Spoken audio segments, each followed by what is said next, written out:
Well, hello everyone. Time to make a short lecture on the facet of human development, focusing on the first of three categories, biological development, and also known as physical development.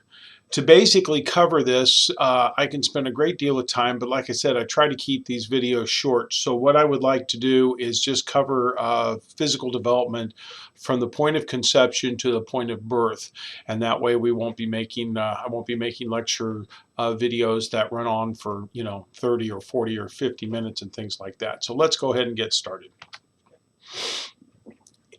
In terms of physical development, um, as far as getting started in studying physical development, you may have remembered from the previous video, I said as far as the age we begin to focus on in terms of the study of physical development should be conception. Okay, and what we have here, you see in front of you, is a cross section. This is a cross section of the human female reproductive system. You see there at the top is the uterus. On either side of the uterus is the fallopian tubes, and basically there are the ovaries. The ovaries are where you will find ovum. They are in little sacs, and typically mom has a job and dad has a job bringing you into existence.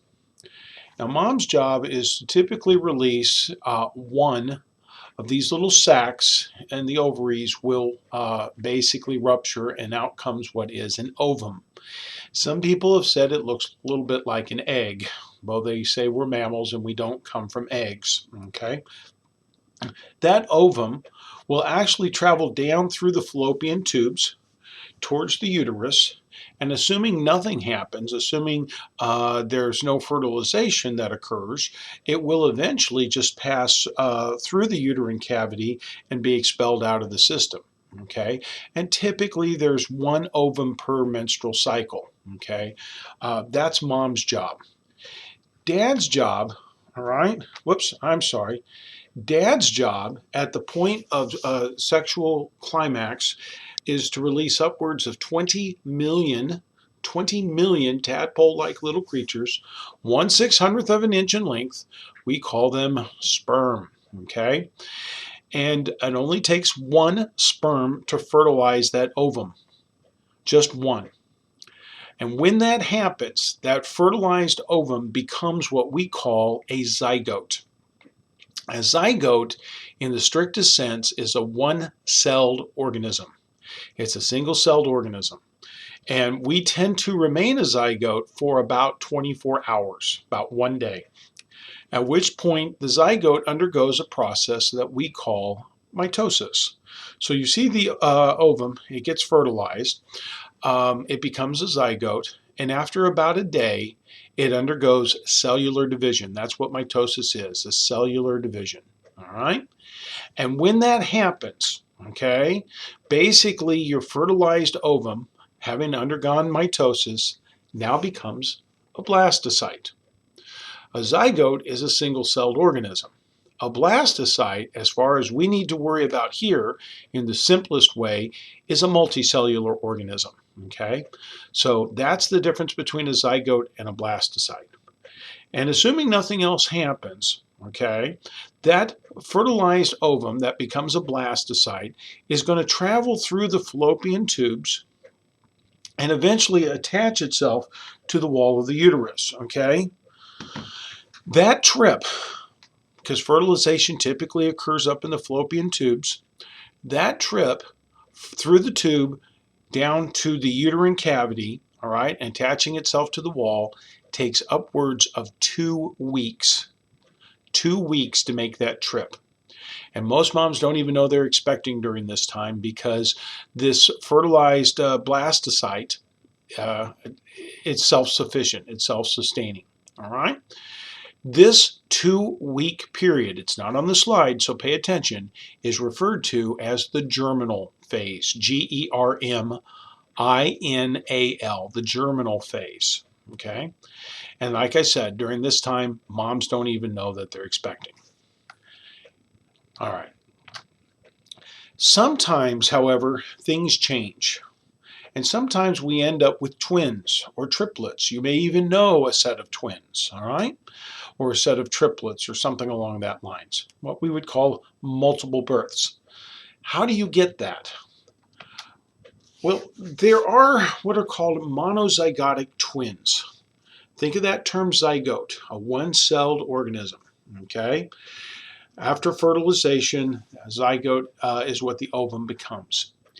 If during mitosis that one cell separates, completely, utterly separates from the original cell, okay, we have two, all right? We have two zygotes in there.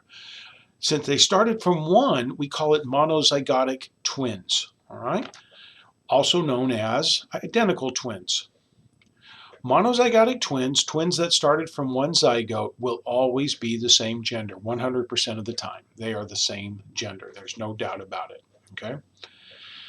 Sometimes you will have twins that maybe one's a boy and one's a girl. Sometimes they're both girls. Sometimes you have twins and they're both boys, but they don't look much alike. Well, it's possible that they might be what we call dizygotic twins. Di is Latin for two. And with dizygotic twins, there was two, possibly more, but two separate ovum in the system. And it just so happens that two separate sperm fertilized these two separate ovum, all right? And so now you have two in the system. Another term for dizygotic twins is fraternal twins, okay? Fraternal twins. And when it comes to fraternal twins, the probability that they will be the same gender is about 50%, all right? You can have two of them that are identical, two of them that are both female or both male, and yet they're dizygotic. Or you can have a system where basically one's a female, one's a male, and that's always dizygotic, okay? So you have monozygotic and you have dizygotic. Sometimes the ovum, fertilized egg, the zygote will start to undergo this splitting process. And as it starts to separate into what would be monozygotic twins, it stops the process. So it begins to separates to a certain extent, and then stops. This can result in what is called conjoined twins. Here we have Abigail and Brittany Hensel. They are actually conjoined twins. They basically cannot be separated. They share a lot of organs, especially the same organs from the waist down. But from the waist up, they're a little bit different. This is a case of monozygotic twins or mitosis occurring that just stopped.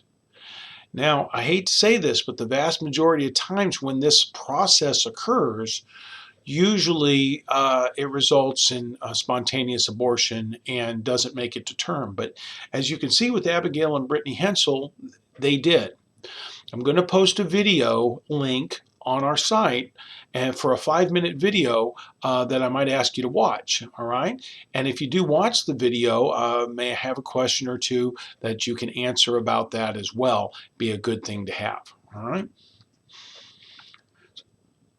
How do we get triplets? How do we get quadruplets? How do we get quintuplets? One last thing before we move on. Well, here you see a picture of 3 triplets. They're all triplets.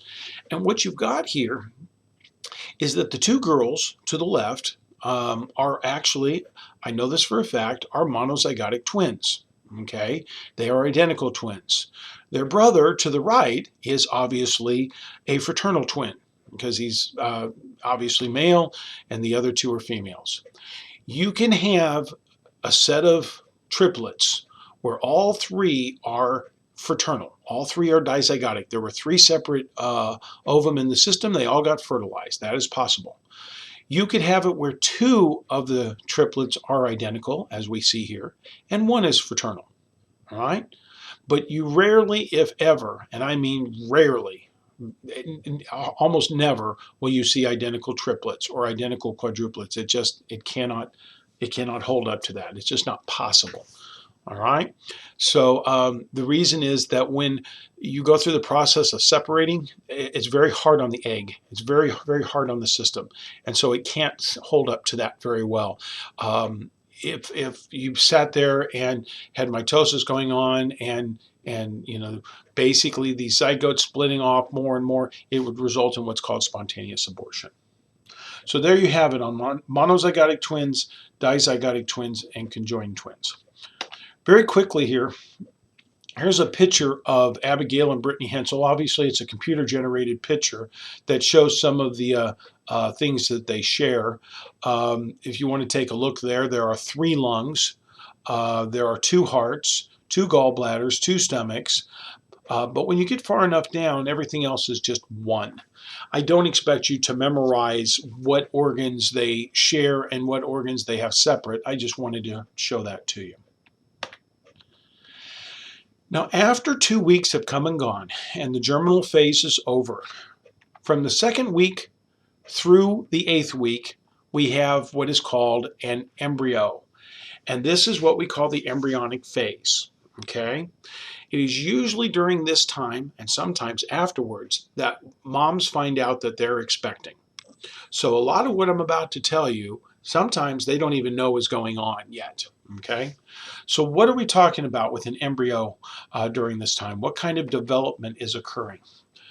Well, if you take a look at the picture there of the embryo, this is taken with a very special camera of an embryo developing, you will notice that the head is much larger than the body. So the head is obviously developing at a rate faster than the rest of the body. This is what we call cephalocaudal development. Cephalo is Latin for head, all right? Caudal means tail. So when we speak of cephalocaudal, what we're talking about is head to tail, or in other words, during the embryonic phase, the embryo develops from the head downwards. The head develops at a rate faster than the rest of the body. Additionally, during this time, the internal organs develop faster than the outside skin. Now the skin is there, the skin is in place, but believe it or not, it's actually a little translucent. You can see through it, and you can sort of see the dark splotches in the torso of this embryo. And even the red above, up in the head, that's the brain developing right there. The fact that you can see it tells you that the insides are developing faster than the outsides. Proximo-distal development. Proximo is Latin for near. Distal is Latin for far. Near to far, or in other words, during this time, we develop from the inside out. Okay? So there you have part of it. As far as the embryonic development, we develop from the head downward and the inside out. In terms of other development, let me just say this, okay? 3 weeks after conception, 3 weeks after conception, the heart and the nervous system of an embryo is distinguishable, which means it's not working yet, but you can see it. You can see it. You can see it with a camera. The brain and the spinal cord, that's part of the central nervous system.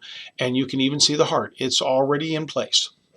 Within 4 weeks afterwards, after conception, okay, the heart begins to beat. And sometimes even sooner than that, the heart begins to beat.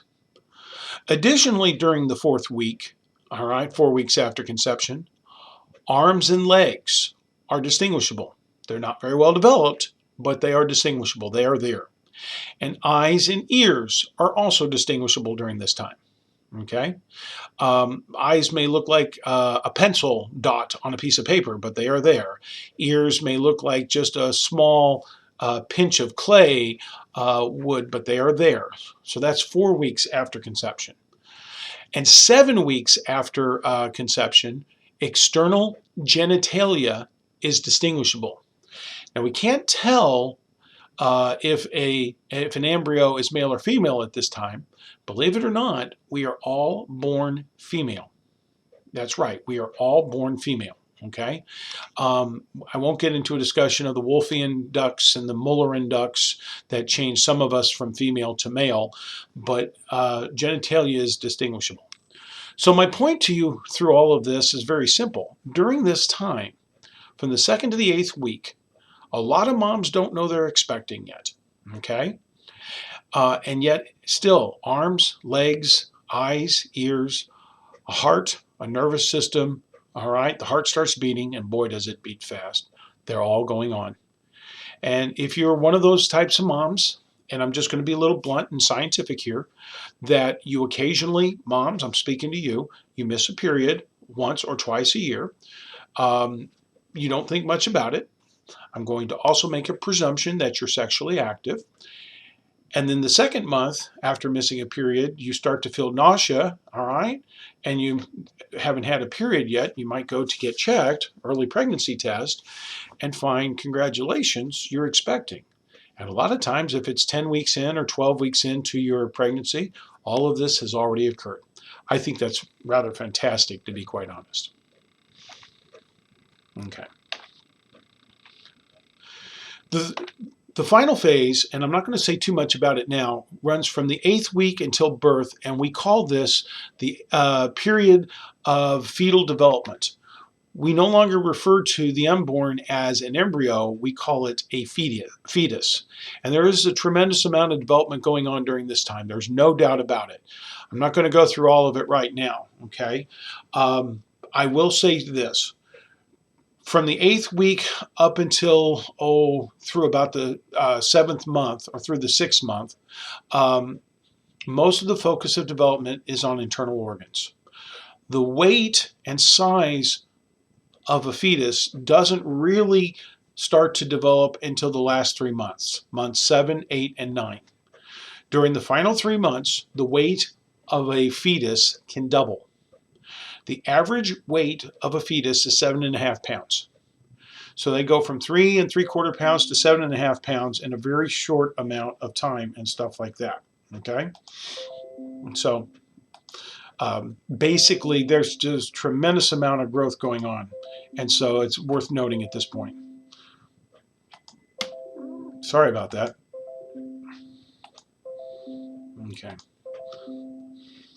So that's about it at this point. That's about all you need to really worry about in that regard. One last thing I will mention is this, okay?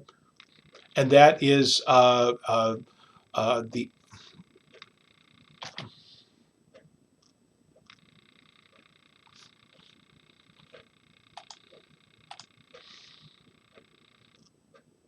sorry about that. Got myself mixed up a little bit. Okay? Is what is called the age of viability. The age of viability, sorry about that. The age of viability is the point at which a fetus has a 50-50 chance of survival outside of the womb. With today's technology, neonatal intensive care units and things like that, the age of viability currently stands at 6 months of age. You want a fetus to go to term, but if it doesn't go to term, hopefully gets to at least 6 months, because then it has a 50-50 chance of survival. Okay, that's enough for now. All right, hope that helps. Do take care. At the end of all of this, hopefully mom is going to give birth to a healthy baby girl or a healthy baby boy. All right.